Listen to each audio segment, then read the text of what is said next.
Welcome to our Land Rover Defender battery replacement guide. Today we will locate the battery, replace it and relearn into the vehicle control module using scan tool. First, safely remove the battery, disconnect the negative terminal before any work. So as you saw, battery is on the driver's side. You need to remove that trim to access to the battery. So once you replace the battery, you need to carry out battery learning to the vehicle.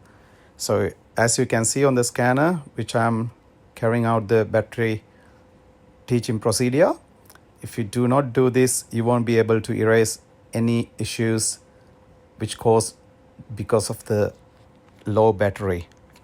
So you just need to follow the prompt, select the correct battery, which is a start battery for this engine, because there is auxiliary battery for stop start as well. So